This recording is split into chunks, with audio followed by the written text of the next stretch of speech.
she did sort of conclude that she no longer had sufficient support in the cabinet and the parliamentary party to continue. And she spared everybody the agony of going to a formal no confidence ballot. She it was deeply frustrating because all the things, particularly on domestic policy reform, she'd wanted to see through and lead as prime minister. Now, she wouldn't be doing that. And I think she was deeply worried, rightly, about the impact of Brexit handled clumsily on Northern Ireland, on the union of the UK.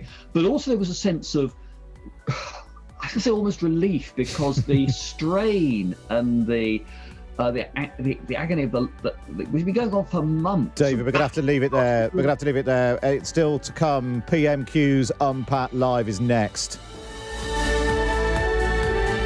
Across the UK, on DAB, online and on your smart speaker.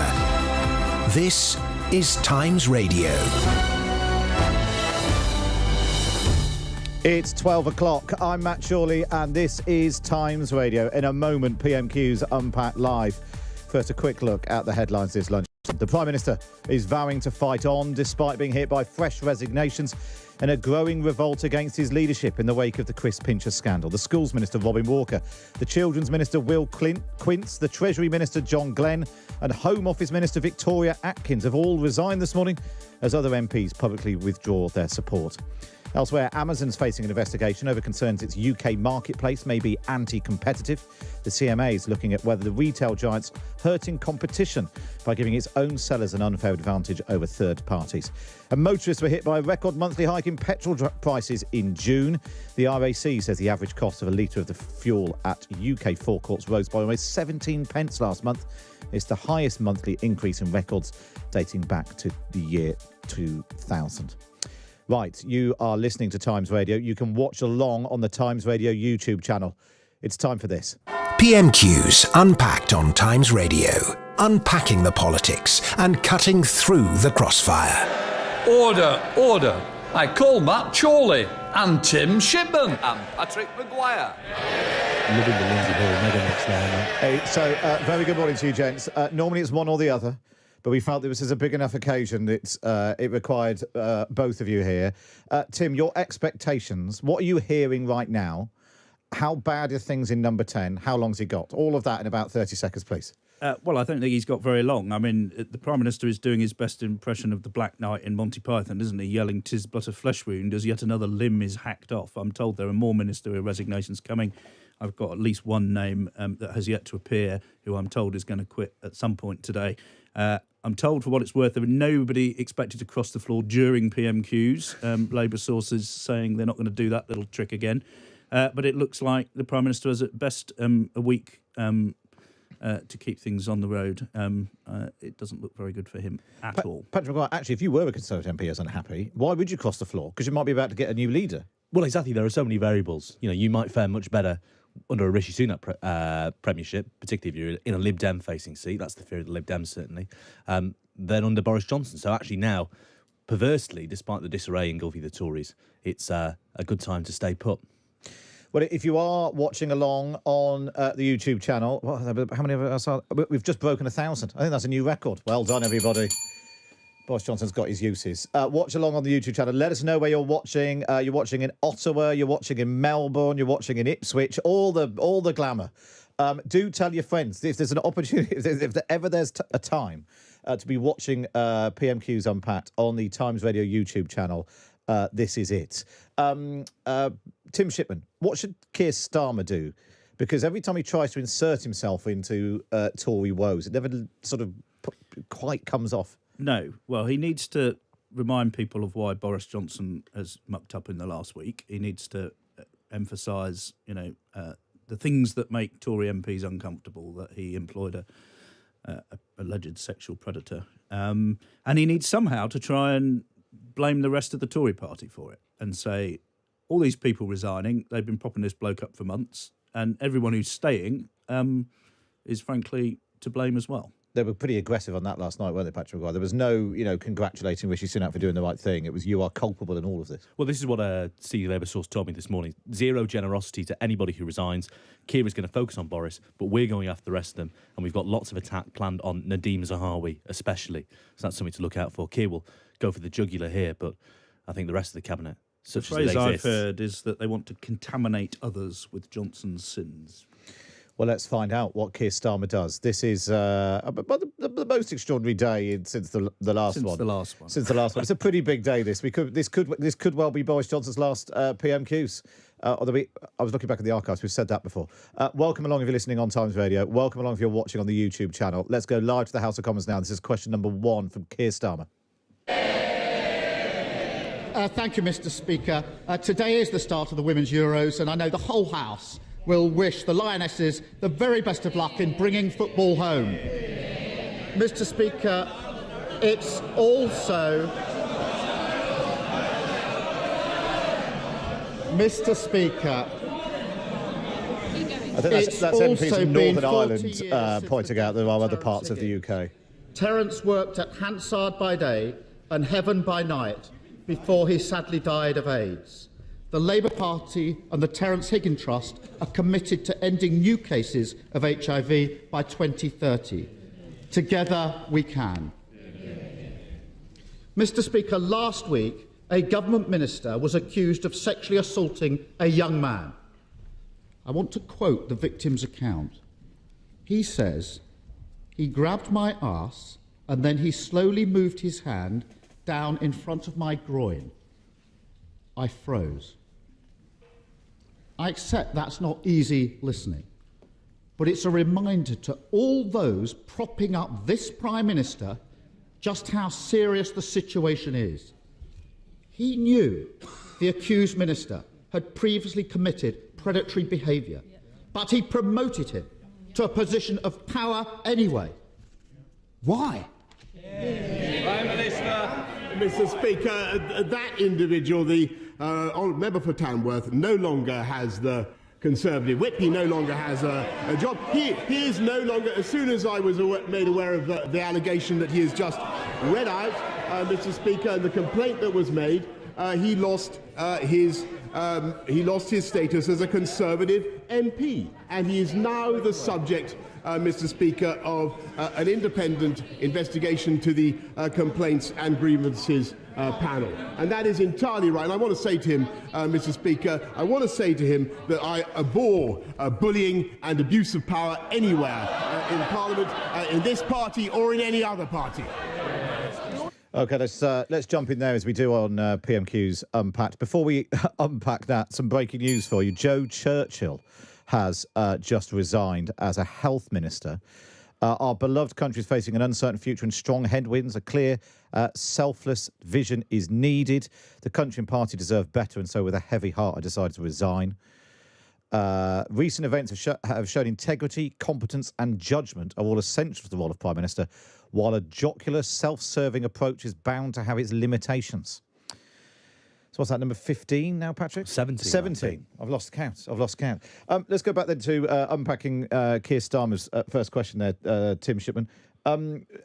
Actually managed to cause quite a moment of drama there in the House of Commons by reciting the allegation against Chris Pincher. Yeah, I mean, you get great plaudits in the Commons when you get very, very loud cheering, but the real moments are when it goes completely silent, which it did just then. And yeah, that was very effective. And Johnson's response, I mean, there'll be Tory MPs looking at that, I'm afraid, and saying, you know, he still can't tell the truth, because he then said, you know, as soon as I was made aware of that allegation, you know, Pincher ceased to have the status of a Conservative MP. I mean, that's just simply untrue. It took them ages to take the whip off him. It was perfectly obvious to the media and to most sentient members of Parliament that Pincher was going to have to lose the whip. And Boris Johnson seems to have forgotten that it took him, you know, hours and hours. Perhaps I forget how long it was. It was a day. It was a whole day, wasn't it? Because Simon Hart had been sent out on the broadcast round, having to say, well, the story, I would like him the to incident happened on the Wednesday night. It broke in the Sun on the Thursday night, and it wasn't until 7 o'clock on Friday that they finally withdrew the whip. Having said previously, he's resigned. No further questions. He's done the right no thing. Investigation. He's done the right thing, was the number 10 line. So let's see if Keir Starmer can build on what was a pretty dramatic start. We go back to the House of Commons. It's PMQs Unpacked, and it's Keir Starmer's question number 2. Keir Starmer. None of that explains why he promoted him in the first place. And we've heard it all before. We know who he really is. Before he was found out, he's reported to have said, He's handsy. That's the problem. Pincher by name, pincher by nature. Now, has the Prime Minister ever said words to that effect? And I'm not asking for bluster and half-truth. We've all had enough of that. Yes or no? Prime Minister. Mr. Speaker, I'm not going to trivialise what happened. Yes, Mr. Speaker. Yes, Mr. Speaker. I'm not, because the very serious complaints have been raised against the member for Tamworth, and they're now being investigated, Mr. Speaker. It is true. It is true that a complaint was raised when he was in the Foreign Office, and the matter was resolved. It's absolutely true. It's absolutely true, Mr. Speaker, that it was raised with me. I greatly regret that he continued in office, and I've said that. I have said that before, Mr. Speaker. I have said that before, Mr. Speaker. But it is now the subject of an independent investigation, and that is the right thing, Mr. Speaker. And frankly, I think the people of this country would like also to hear. They would like also to hear about other jobs that are held by people in this country, not least the 500,000 people we got off welfare into work in the last 6 months alone, Mr. Speaker. Those are things that are making differences to the lives of people up and down the country, and I'm proud of it. Keir Starmer. I mean, that was my key takeaway from that was just how muted the response was from the back. You know, to the point, actually, I think he just gave up on his usual greatest hits thing because he realised it wasn't going anywhere, Patrick. Yeah, exactly. And that's the striking thing, isn't it? The complete lack of any affirmative voice or cheers or applause from Tory MPs. Mark Spencer, you can see the Commons leader, looks particularly glum sitting on the front bench. I mean, he often does, to be fair. But, yes, I was looking at Spencer as well. I mean, the other thing there, I mean, let's be frank, Boris Johnson was asked explicitly by Starmer, did you joke about him being handsy and pincher by name, pincher by nature? And, you know, no denial at all from the Prime Minister. Which you'd have thought that would have been a moment to say no. And so he clearly thinks it. Well, he clearly knows it is both true, and there are other people willing to say it is. Willing to say so. Yeah. Well, it's extraordinary. I mean, lots of you saying that Boris Johnson. Somebody said if that's the best he can do, what a shambles. On Twitter, Tories on front bench know they're in the wrong, but keep trying to keep a straight face. Didn't answer the question. Anyway, you're watching along. 1,700 people now watching along on YouTube.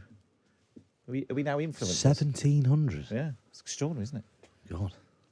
We can start selling ads or something. We can go on holiday. Monetise it. Let's go back to the House of Commons now. This is Keir Starmer, question number 3. No one's cheering that. No denial.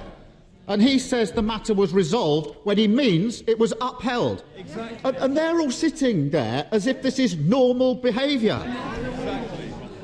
When that young man reported his attack to a government whip, she asked him if he was gay. When he said that he was, she replied, "That doesn't make it straightforward." That comment will sicken anyone who's experienced sexual assault and then be made to feel like they somehow asked for it, or who worry that prejudice means their complaint won't be taken seriously. Will he apologise for those disgraceful comments on behalf of his government? Mr. Speaker, I've already said that I regret very much that the member for Tamworth continued to hold office after the complaint was made against him in the Foreign Office, and it was resolved in the Foreign Office. His apology was accepted, but clearly that was not enough. And in hindsight, Mr. Speaker, I should have realised that he would not change. Labour However, MPs are now shouting when it came Captain to the Hindsight Friday to of Boris last Johnson. week, and when I was given the information that he's read out about the complaint that was made against the honourable member, I acted immediately, Mr. Speaker, and I took the whip away from him. And we will not tolerate that kind of behaviour in this or any other party, Mr. Speaker. And what we also want to do is to help people up and down the country with the things that also matter to them, like cutting their taxes, Mr. Speaker, by £330 this year, which is what we're doing. Keir Starmer. I mean, it's a slight rehash of what I went before, but all that's just not true. I acted immediately. Not true. Not true. Took 24 hours at least. I regret very much as if he had no part in it. And I wonder, Tim, whether actually this performance might tip a few more Tory MPs over. I think there's every chance of that. I was talking to someone quite senior in Tory High Command this morning, and I said, what do you think, where's this going? And he said, well, some people are going to look at PMQs and some people are going to look at Johnson's performance in front of the liaison committee later, and they'll draw their own conclusions. And it's quite hard to see from what we're getting so far how he's going to get through this afternoon in one piece either, because at the moment, Starmer is not sort of rampaging like Lionel Messi across the pitch here, but he's scored several goals already, and Johnson is looking like Bruce Gobberell with the wobbly legs, but not stopping the ball from entering the net. The key thing is, Patrick, what Keir Starmer's doing is he's asking factual questions which he knows Boris Johnson can't answer. Which compounds Boris Johnson's existing reputation for dishonesty, evasion, obfuscation among his own colleagues. And that's ultimately what's done for him this week. I think the line there he used about Chris Pincher, in hindsight, I should have known that he would not change, as well as being a remarkable thing to say about a sex pest you appointed to a senior role in government, is what Tory MPs will be thinking about their decision to grant Boris Johnson a reprieve last month, I think. In the playground, we used to say, it takes one to know one. Or the old Badil, what's it? You see that? That's you. That's you, exactly. Well, we'll see how it goes. It doesn't really feel like Boris Johnson's doing much to save his skin right now. And in fact, how many times he said at PMQs, I regret very much that X happened, which I did. And with hindsight, I wish that I was fundamentally a different person. Let's go back to the House of Commons now. It's PMQs Unpacked, live on Times Radio, live on the Times Radio YouTube channel. This is question 4 from Keir Starmer. Doesn't that just sum him up? Awful behaviour, unacceptable in any walk of life. It's there for all to see, but he ignores it. It was the same when his ally was on the take from the lobbyists. It was the same when his Home Secretary was bullying Patterson staff. Referring to. That's Priti It was Patel. the same when taxpayers' money was being abused. And it was the same when he and his mates parted their way through lockdown. Anyone quitting now, after defending all that, hasn't got a shred of integrity. Mr. Speaker, isn't this the first recorded case of the sinking ships fleeing the rat? Mr. Speaker, look, he talks about... That's quite a good gag. He should hear what his lot say about him, Mr. Speaker. He talks about integrity. He wanted to install the member for Islington North into number 10, Mr. Speaker. That's what he wanted to do. Imagine Jeremy what Corbyn, our obviously, he's referring the to. world would be like now. He talks about integrity. He voted. Nadine Dorries and Nadine Zahawi 48 nodding on the front bench. to overturn the will of the British people and take us back into the European Union. And by the way, listening to his muddled speech the other day, that is exactly what he would do again. Mr. Speaker, he talks about integrity, but Mr. Speaker, he has voted time and time again against sanctions on criminals that would put them behind bars. This is the government that is tough on... I'm sorry, he talks about integrity. He is himself facing a criminal investigation, Mr. Speaker, which he asked me to resign. Oh, he's just sat down. Well, there we go. Even he couldn't be bothered getting to the end of that sentence, never mind the rest of us. What a model of... What on earth was that supposed to be? Well, Starmer, as we predicted, trying to tie the rest of them into it, saying if you're jumping now, it's a bit too late to be expecting a pat on the head. And then Boris again, he tried the "that's you, that is," didn't he? You should hear what your side says about your son. Well, that may be true up to a point, but I don't think that's their focus this week. And actually, Patrick, if we go back to our investigation into what Keir Starmer's colleagues said about him, the one that's caught on is he's a bit boring snoring. But what most of them said was he's a decent guy. They don't want to get rid of him. They just want him to step up a bit and have a big idea.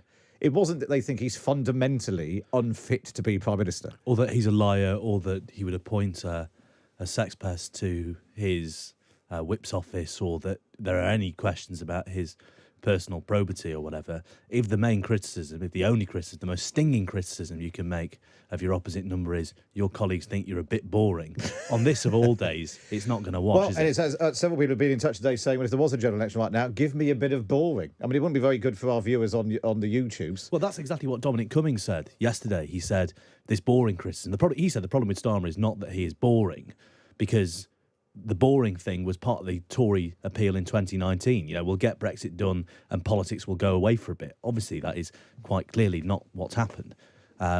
So, it's not the stinging criticism Boris Johnson might think.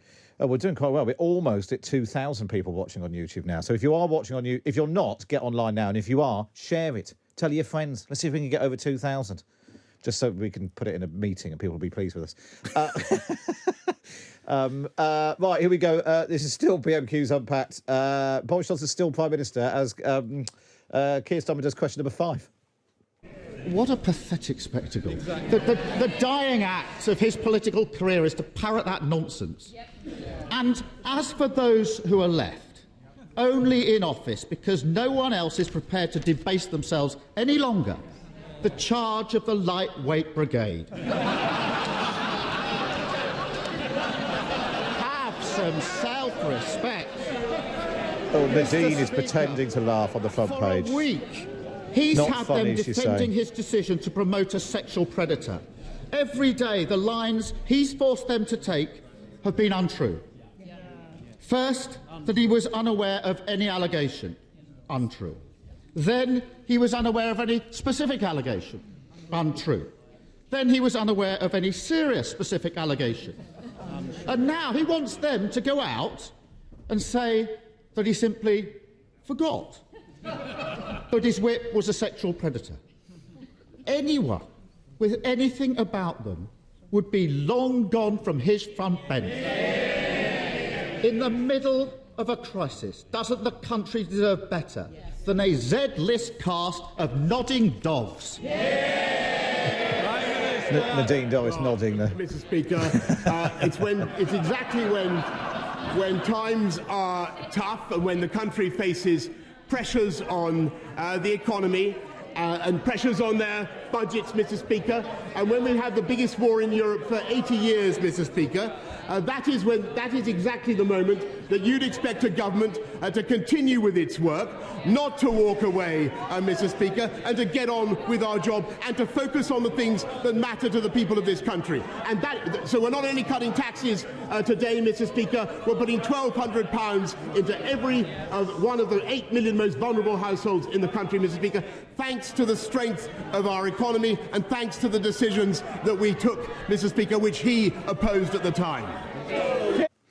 We pause the action again there. Tim, I'm just thinking what a difference it is to last week. Dominic Raab was having quite a lot of fun last week, but everyone on the front bench was rolling around. Like Rishi Sunak was laughing his head off.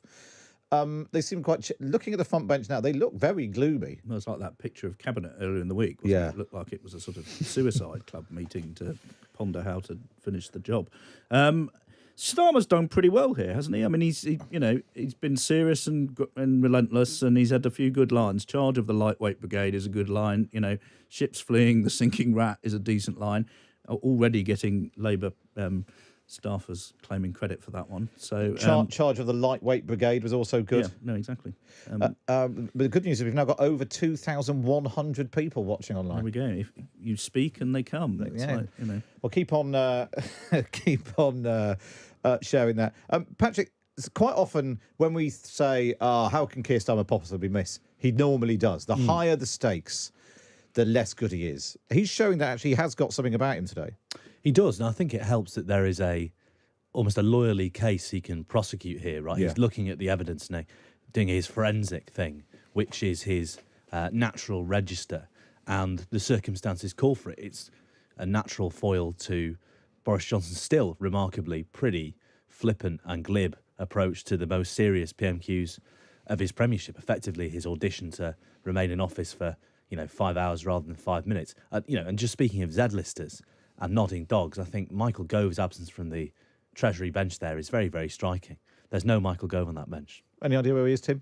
I don't, but it was quite striking how long it took him to say that he was supporting the Prime Minister yesterday. There were a good few people who didn't come out very quickly, and he was one of them. I'm not sure George Eustace is there either, is he? I think some of the slowest to say that they were supporting Boris Johnson, I don't think are on the front bench. Well, Number 10 were briefing that George Eustace was for the chop to the Sun the other week, so I imagine George Eustace, if he is staying away, might be relishing and not returning that particular favour. You've also got to wonder what Therese Coffey's doing, given that Will Quince has taken the opportunity, obvious opportunity, where he was literally lied to say, you made me, on a point of principle, you lied to me and I went out and told a lie. Therese Coffey could surely do the same thing too. She could do. I mean, Therese Coffey didn't get anywhere this prominent under any previous Prime Minister, and might suspect that she wouldn't under another one. Actually, she's done an okay, low-key job at DWP. It didn't blow up during the pandemic and become a sort of massive meltdown that a lot of us predicted. But, you know, for someone like that who may not think that they have a great future ahead of them, these are difficult decisions. But, yeah, it's a little bit surprising when she was right in the eye of the storm. OK, we go back to the House of Commons now. We'll do question number 6 from Keir Starmer. Don't worry, we're going to bring you all the others. We're keeping an eye on the backbenchers, which, frankly, the Tory backbenchers is hopefully where all the action is in the next half an hour. But let's see how Keir Starmer, can he put the cherry on the cake, which he's so far baked. Let's go back to the House of Commons. It's question number 6 from Keir Starmer. Starmer, the only thing he's delivering is chaos. I started this session with a quote from the young victim in all this, how he froze when he was attacked. When I was prosecuting rapists, I heard that from victims all the time. Victims said they froze because it's not about sex, it's about power. And the power the disgraced government minister had was handed to him by that Prime Minister. And he's only in power because he's been propped up for months by a corrupted party defending the indefensible. So it's no longer a case about swapping the person at the top. Isn't it clear? The only way the country can get the fresh start it deserves is by getting rid of the lot of them.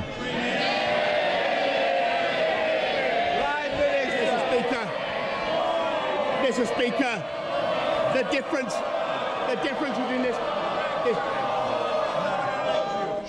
We've got to get through Prime Minister's questions. Lindsay Hoyle. Mr. Speaker, the difference between this government and that opposition is we have a plan and they do not. We're getting on with it. They want to focus on this type of issue, Mr. Speaker. We're going to get on with our jobs. We're going to control prices, Mr. Speaker, by not giving in to the union barons. They're paid by the union barons and they're proud of it.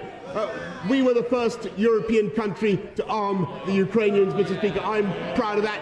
And those guys, Mr. Speaker, the party opposite, not only do they want to put Mr. Corbyn into number 10, the member for Islington North, but 8 of them, including the shadow foreign secretary, the shadow deputy leader, and 6 others voted to get rid of our independent nuclear deterrent, Mr. Speaker. Today we are cutting taxes, we're helping 500,000 people into work, and thanks to the strength of our economy, we're helping people up and down the country, and we are going to continue to deliver on the mandate I was given. Not a roaring cheer there from Conservative MPs. I just spotted George Eustace is actually up the side of the Speaker's chair. So he has gone in for PMQs, but he's decided not to sit alongside his colleagues. No sign of Therese Coffey or Michael Gove, we thought. But someone's tweeted a photo, I don't know, I assume that this is now, of Michael Gove outside on the phone. He's out in the area just below Big Ben. Somebody's taken a photo of him. I don't know what that means. Maybe he's listening to PMQs Unpacked. As all good people are. What are we up to now? Yeah, 2,200 people are watching. 2,200 people. Who'd have thought? A bit too much sunshine on magic here, I think. So right now, before we'll have Ian Blackford in a minute. That's what we call trailing ahead to make sure people stay tuned. What do we think the impact of that exchange will have on the mood in the Tory party today, Tim? Well, I think if you go back to 1986, Neil Kinnock arrived at the dispatch box and Margaret Thatcher has a resignation letter in her pocket over the Westland affair. He had a wide open goal and he kicked the ball somewhere close to the corner flag and Margaret Thatcher carried merrily onwards for another 4 years. I think Keir Starmer, in his unflashy way, stuck the ball in the corner of the net often enough there today that Tory MPs will conclude that this may be the most consequential Prime Minister of the last 20 years, but that his time is up. Patrick Maguire? I think I totally agree with Tim. And if that exchange and Boris Johnson's answers prove anything to Tory MPs, is that to those who, was somehow deluding themselves that this wasn't the case, that he can't change and he won't change. And, his tone, his answers there underline that. Yeah. And actually, the good thing, we've had some slightly peculiar jokes from Keir Starmer in recent weeks, the ostrich and Star Wars and whatever. But the first recorded case of sinking ships fleeing the rats, the charge of the lightweight brigade, they have the ring of authenticity about them. It sounds like that's something that Keir Starmer would actually say. Well, they're quite funny lines, and they also say something. They absolutely go right to the heart. And they go to the heart of what the issue is. And, we've been quite rude about Keir Starmer over the last few months, but, credit where it's due. Credit where it's due. He did pretty well today. Lots of people are getting in touch saying that Michael Gove is listening. If you are listening, Michael, do get in touch. 87222, start message word times. He can get you on. Maybe you can come on and play the quiz if you want to. Somebody's just sent me a picture of they're watching PMQs Unpacked on YouTube, and they've got a cardboard cutout of Michael Gove in their front room. I'm sorry, James Humpish. That says far more about you than it does about me or Michael Gove. Let's continue PMQs Unpacked then. We go back to the House of Commons now. This is the SNP leader in Westminster, Ian Blackford. Thank you, Mr. Speaker. And can I give every best wish to the England and Northern Ireland ladies football team as they approach the Euro Championships. There's nothing better than seeing your teams in these finals. Can we also commemorate the passing 40 years ago of Terence Higgins and all those that have died from AIDS and Sen? And I'm sure, Mr. Speaker, the whole House will want to join with me in passing condolences to the family of friends of the Scottish football goalkeeping legend Andy Gorham, who sadly passed far too early last weekend. He will long live in the memory of the best goalkeeper that many of us have seen. Mr. Speaker, it's easy to forget that only 10 days ago the Prime Minister was dreaming of a third term. Mr. Speaker, it's often said that a week is a long time in politics, but it turns out that 10 days is truly a lifetime. Because, let's face it, it's a minor miracle that the Prime Minister has even made it through to Prime Minister's questions, and he really ought to see the faces behind him, because, Prime Minister, it really is over. The Prime Minister is desperately clinging on to his own fantasy, but the public can't afford to put up with this farce of a government a minute longer. Today, we should be talking about the Tory cost of living crisis, soaring inflation and the growing cost of Brexit. But instead, it's always about him. How many more ministers need to quit before he finally picks up his pen and writes his own resignation letter? Perhaps that's what he's doing now. Actually, Mr. Speaker, I was just jotting down some notes on his question, which I thought was excellent when he was talking about the economy, because that is the issue that the country faces, and that is where this government is introducing, I think, the most important solution. Helping families up and down the country with £1,200 going into their bank accounts right now, cutting taxes for 30 million people, £330 tax cut, and helping 500,000 people into work through the Way to Work scheme. That is a fantastic thing to be getting on and doing. That is the priority of this government, and that's what I'm going to focus on. I'm glad he likes it. Ian Blackford. I mean, this is a weird relationship between Boris Johnson and Ian Blackford. They quite like each other. Get a room. But Boris Johnson was sort of licking his lips and smirking throughout most of Ian Blackford's. Yes. Though, I mean, quite telling. He says the economy is the important thing. Yes, and that's why the Chancellor resigned, because he didn't get any publicity for the fact that there was a big tax cut yesterday because of the psychodrama surrounding Boris Johnson. In the previous answer, the Prime Minister said, we've got a plan. But the point is, they don't have an economic plan. They were about to do a joint speech to give us an economic plan, and they disagreed so much that the Chancellor resigned. So, Blackford's right to focus on the economy, and, again, none of these answers is going to convince a single Tory MP that was minded to put a letter in or resign not to do so. Patrick? It's interesting, Ian Blackford didn't go quite as hard as you'd expect him to there on the specifics of the Chris Pincher case. Yeah. That's for the obvious reason that the SNP is currently engulfed with a sex pest row of its own over its former Chief Whip, Patrick Grady. And Ian Blackford has been less than sympathetic to the accusers and victims in that case. And indeed, much like Boris Johnson has rallied round the cause of the accused there. So no wonder they got on so well. Well, as a special treat, as a special edition of PMQs Unpacked, we're going to bring you Ian Blackford's second question. Spoil us. Goodness me. Goodness, nothing to see. We should all move on if we live in the world of the Prime Minister. A few weeks ago I compared the Prime Minister to Monty Python's Black Knight. Actually, turns out I was wrong. That's where Tim Shipman's now getting his material from. whether he knows it or not, he's now an ex-Prime Minister. But he will leave behind two deeply damaging legacies. I hope the dishonesty of his leadership follows him out of the Downing Street door. But the other legacy is that of Brexit. And that will stay.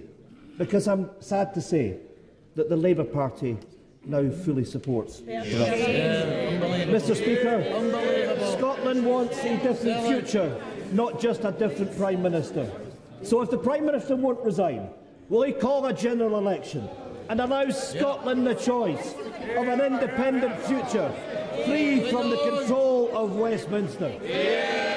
Prime Minister. He had to stop there, his voice was running out, I think. His remark that the Labour Party had given up on returning to the European Union was not greeted with rapture by the benches opposite, and that's because it's not true. They want to go back in just as he does. I think that is a terrible mistake. It would be anti-democratic, Mr. Speaker. And as for the referendum that he wants, well, we had one of them, as I've told him before, in 2014. Well, there we are. When even accusing Labour of wanting to reverse Brexit can't even muster a when either winning making up, when one of the big criticisms, you keep saying things which aren't true. In the week that Keir Starmer said categorically the Labour Party is not going to rejoin the EU, not going to rejoin the single market, not rejoin freedom of movement, he stands up at the House of Commons and says the exact opposite. Well, yeah, exactly. And even when sort of partisan truth massaging isn't getting a cheer from Tory MPs, you know Boris Johnson. And on Brexit, of all things, you know Boris Johnson's jig is well and truly up, I think. Well, talking of which, we've had an awful lot of resignations and MPs calling for Boris Johnson to go. Well, from the Conservative backbenchers now, we've got another one. This is the Conservative MP, Gary Sambrook. Much, Mr. Speaker. Yesterday, in an attempt to boost morale in the tea room, the Prime Minister said at a table, but there were 7 people, MPs in the Carlton Club last week, and one of them should have tried to intervene to stop Chris from drinking so much. As if that wasn't insulting enough to the people who did try and intervene that night, and then also to the victims that drink was the problem. Isn't it the example, Mr. Speaker, but as the Prime Minister constantly tries to deflect from the issue, always tries to blame other people for mistakes, and that at least nothing left for him to do other than to take responsibility and resign. Wow, let's just pause that then. Oh, I mean, that's applause in the House of Commons. Yeah, it's pretty rare. It's normally when someone stands down after 20 years, and that's a pretty new MP getting a round of applause. So that's Gary Sambrook, only elected in 2019, Patrick. Yes, one of the so-called pork pie plotters against the Prime Minister. I think of 2019, he represents the most marginal constituency in Birmingham Northfield, and thus has been alive to the electoral danger Boris Johnson is putting his party in for some time. I also thought what was quite interesting there about Gary Sambrook's question and the allegation he made against the PM, accusing the PM of saying that 7 Tory MPs had failed to intervene, is again another reminder of how badly Boris Johnson has managed his flock, in that he's effectively, again, trying to accuse other people of culpability, of responsibility for his own mistakes. Well, let's go back now and see what the response was. Say, you ought to be embarrassed by clapping.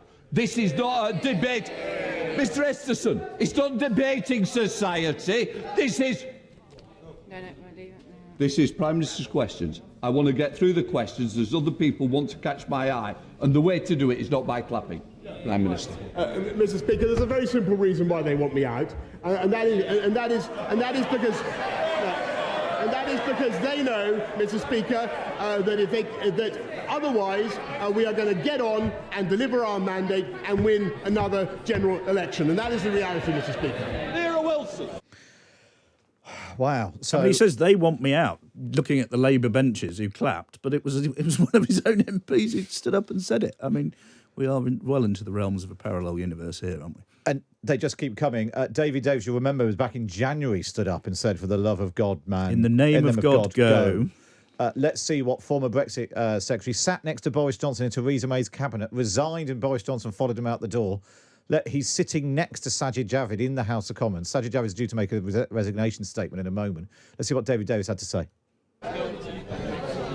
Davis. Thank you, Mr. Speaker. I'd like to draw the Prime Minister's attention to the words he used in response to my right honourable friend, the member for Worthing, when he asked the question earlier. 6 months ago, I called on the Prime Minister to resign because even then it was clear that his approach to leadership and integrity was already creating a pipeline of problems that will paralyse proper government. Today, I ask him to do the honourable thing, to put the interests of the nation before his own interests, and before, in his own words, it does become impossible for government to do its job. Prime Minister. I thank him very much for the point that he's made again. I've just got to, I respect. I just couldn't disagree with him more. Look at what the government is doing today. Cutting taxes for 30 million people. We've just completed a programme to get 500,000 people off welfare into work, Mr. Speaker. And thanks to the strength of our economy, thanks to the position that we're now in, which was because of decisions that we took that they opposed, and it's to never forget. We are able to give £1,200 to 8 million of the poorest and most vulnerable families in this country. That is the right thing to do. We're getting on with it, and we will continue with our active and energetic programme for the benefit of this country, uniting and levelling up and unleashing the prosperity of the entire nation. Final question. Oh, well, there we are. David Davis again sticking the boot in, sitting right next to Sajid Javid. We'll bring you Sajid Javid's statement in just a moment. Very pleased with his alliteration there, wasn't he? A pipeline of problems that paralyse proper government. Not quite as dramatic as his moment 6 months ago, though, Patrick. No, I mean, we knew exactly what David Davis was going to say, what substantive criticism he was going to make. But, you know, again, the most enthusiasm Tory MPs have shown all afternoon is for interventions such as that and Gary Sandbrooks. Yeah, and Lindsay Hall ticking him off for clapping. Several of you saying he's got that completely over the top. Lindsay, you shut up. You've just made the place look totally out of touch again, says someone on the text. We're going to draw a line under PMQs Unpacked now, but stay with us here on Times Radio. You can watch along on the Times Radio YouTube channel. Sajid Javid, up until yesterday, was the Health Secretary. He triggered this wave of resignations that Boris Johnson's facing, and he's now delivering a resignation statement in the House of Commons. Mr. Speaker, I'm grateful for your permission to make this statement. Yesterday, we began our day together. You, I, my right honourable friend, the Prime Minister, and members from right across this House, when we broke bread together at the Parliamentary Prayer Breakfast.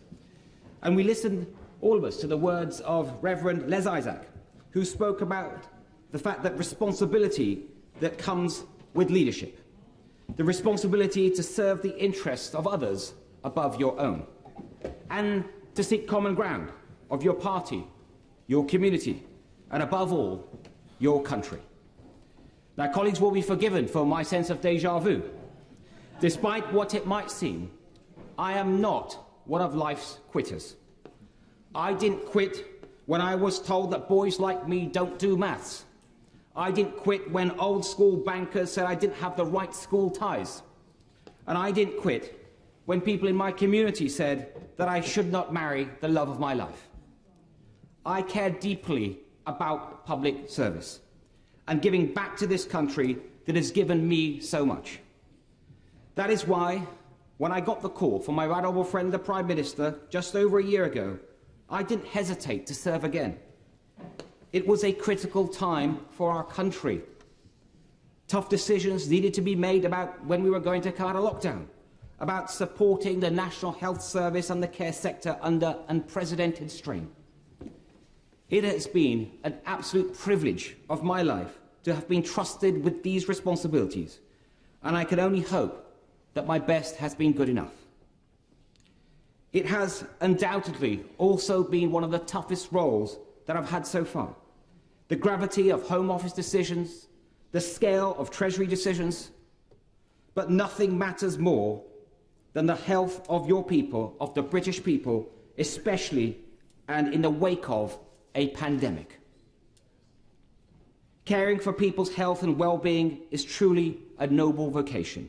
And so I would like to take this opportunity to pay tribute to all of those across the country working in health and care sectors, as well as those that I worked so closely with in my old department, DHSC, and in the NHS.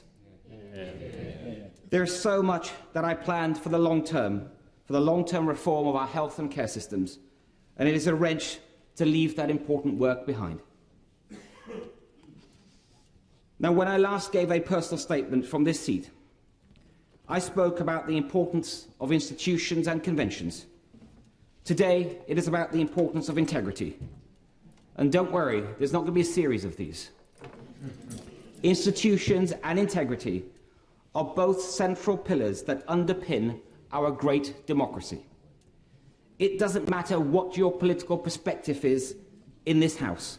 I believe that we are all motivated by the national interest and that the public expects us all of us, to maintain honesty and to maintain integrity in whatever we do. This is not an abstract matter. We've seen in great democracies what happens when divisions are entrenched and not bridged. We cannot allow that to happen here. We must bring the country together as one nation. Effective governance inevitably requires loyalty and collective responsibility. Of course it does. And I'm instinctively a team player.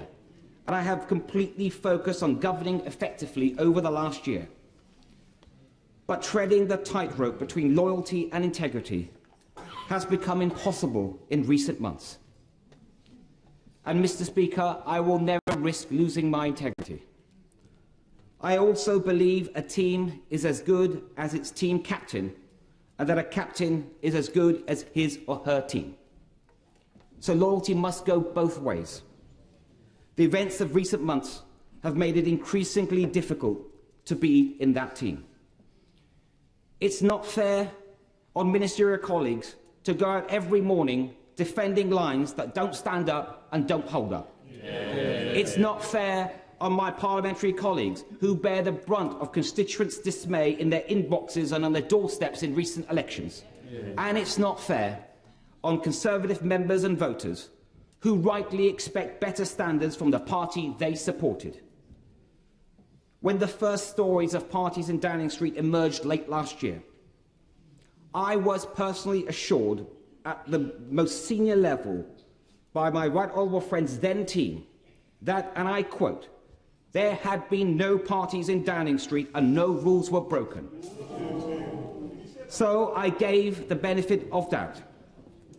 And I went on those media rounds to say that I'd had those assurances from the most senior level of the Prime Minister's team. Then we had more stories. We had the Sue Gray report, a new Downing Street team.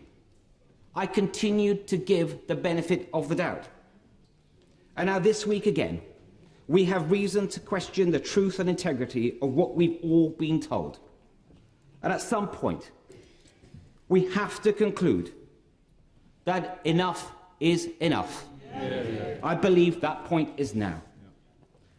I welcome the Prime Minister's public acknowledgement last night that matters could have been handled better in who he appointed and what was said about what he knew when. And I appreciated his kind and humble words and his humble spirit when I went to see him yesterday, and also the kind letter that he has sent to me. But I do fear that the reset button can only work so many times. There's only so many times you can turn that machine on and off before you realise that something is fundamentally wrong. Last month, I gave the benefit of doubt one last time. But I haven't concluded that the problem starts at the top. That is not going to change. I have concluded that the problem starts at the top, and I believe that is not going to change. And that means that it is for those of us in a position who have responsibility to make that change. I wish my Cabinet colleagues well, and I can see they have decided to remain in the Cabinet. They will have their own reasons. But it is a choice. I know just how difficult that choice is. But let's be clear. Not doing something is an active decision. I am deeply concerned about how the next generation will see the Conservative Party on our current course. Our reputation, after 12 years in government, depends on regaining the public's trust. This is not just a personal matter. The philosophy and perception of Conservatives depends on it. It is central to the Conservative ideal that we believe in decency, in personal responsibility, and in social justice enabled by conventions and the rule of law. The Conservative mission to extend freedom and prosperity and opportunity is all at risk if we cannot uphold that ideal. And, Mr. Speaker, it is not only the Conservative Party is not the only great institution in need of urgent repair. Like everyone in this House, I have been dismayed by the drip of stories of harassment and worse by members of this House. So I'm also concerned about how the next generation will see this House and the health of our democracy. In recent years, trust in our roles has been undermined through a series of scandals. But the one thing we can control is our own values and behaviours. So it is incumbent on all of us to set high standards for ourselves and to take action when they are not met by others. Mr. Speaker, I'm grateful for the messages of support that I've had from many members of this House and beyond. I got into politics to do something, not to be somebody. So it is hard in one way, but not in another. Being a good father, a husband, a son, and a citizen is good enough for me. And if I can continue to contribute to public life and my party from the backbenches, it will be a privilege to do so. Sajid Javid there giving a pretty powerful statement to the House of Commons on his resignation as Health Secretary, really not pulling any punches, saying he repeatedly gave the benefit of the doubt to the Prime Minister, but enough was enough. We'll bring you an analysis of that with Patrick Maguire and Tim Shipman in just a moment. Plus, Lucy Fisher has news of another ministerial resignation. We'll do that next on Times Radio. In the UK, 1.4 million households use 100% renewable electricity from Shell. And that's just the beginning. Shell experts are working on a wind project that could power 6 million homes. And because 1 in 5 new cars in the UK plug in, Shell aims to have 100,000 public charge points nationwide by the end of the decade. The UK is ready for cleaner energy. To be a part of the change, search Shell. Shell Energy's renewable electricity is supplied by the National Grid and certified by Regos. Visit shellenergy.co.uk for details. Electric vehicle data source by SMMT.